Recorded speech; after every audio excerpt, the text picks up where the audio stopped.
Hey, Jabril. Coach O said, before we get started, thank you for doing this. All of the media people, we've even said on Twitter, we understand these are difficult times and no one wants to have to jump in front of a microphone. So thank you for doing this. And tell Zach if you see him and Liam as well. But Coach O talked about the practices being spirited, and Zach just referenced that yesterday's was really good.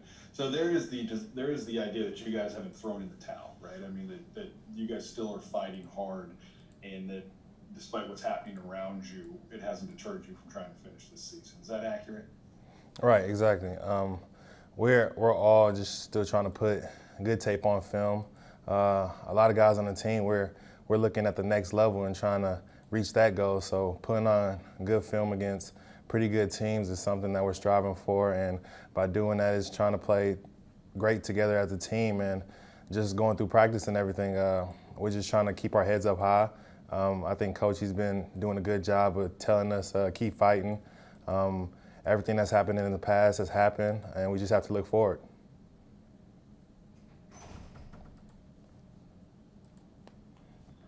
Hey, Jabril. I mean, with all that's going on, is it mostly football? I mean, if you guys were say 8-0 and going towards SEC championship and things like that, would things be better?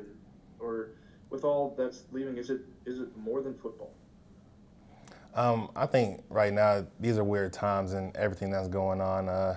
You could look at it as more than football, but at the end of the day, just if we were an 8-0 team right now, then everything would be totally different. But since we're not, a lot of people they might be hanging their heads and everything. But if you put this in perspective, it just depends on how you have an outlook on life, and you can either look at it as the glass halfway empty or halfway full. So it all depends on that.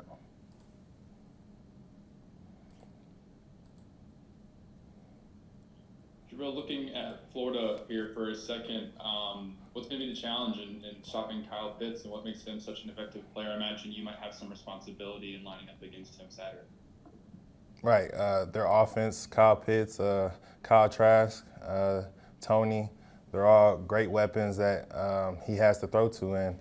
And just him, he's kind of like a Arik Gilbert, someone that I've seen in practice most of the time, the way he runs his routes, the way he battles for the jump balls and is physical. So me and him matched up one-on-one would be a great competition come this Saturday. And Jabril, it's been a long year since you arrived to now. I mean, how much of some of the things that happened over the summer through the preseason, have those things been resolved? I mean, or is there still things that y'all hope do get resolved? As in. As in, like, it seemed like, the summer, there was, into the preseason, there was, just, I don't know. It may have just been conjecture, but I'm trying to just understand maybe if there's, I don't know, anything from the beginning to now that, maybe I'll wish might get figured out. Everything that happened over the summer and everything, it's cleared up right now. Everybody, we have our own decisions and options to do things, but everything happens for a reason, and everybody that's here now, we're just ready to fight and go on towards Saturday.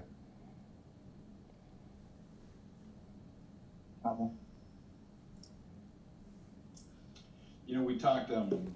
You mentioned Arik, and obviously his situation is fluid right now. But I can't imagine a guy having more of a culture shock than coming from North Dakota to Baton Rouge. I mean, maybe if you went to New Orleans, it would have been even more extreme. But can you speak to that, having a young team and maybe facing some challenges this season that normal freshmen probably aren't going to face, and trying to navigate those waters? And how do you or any of your teammates, put an arm around a guy in a situation like this and kind of help walk them through it? Right, having a young team, it can be extremely difficult, especially from the student-athlete sides of it, being your first year. A lot of people don't like to see, they overlook how mental health is really something that student-athletes have trouble with going on throughout the season, and that can take a toll on you, especially with COVID going on, you being away from your family and everything. So it's up to us older guys to kind of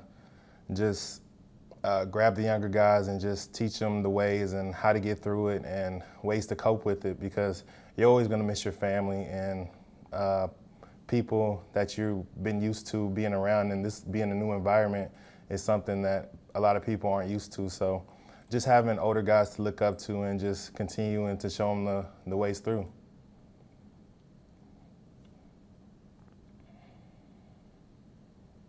Yeah, Jabril, you came from a program where you rarely lost in 3 years, national championships every year. Now you're in a situation where it's just trying to get a win. How have you put that in perspective? Because those are so far opposite dynamics. Yes, I think this helps me, and it mostly humbles me, and knowing how to lose and how to come back and feeling that hunger again, because when I was at North Dakota State, we barely even felt the loss. So just having this down season is something that I always keep within me, and just knowing that how I have to always continue to work hard and strive to continue to be at the top.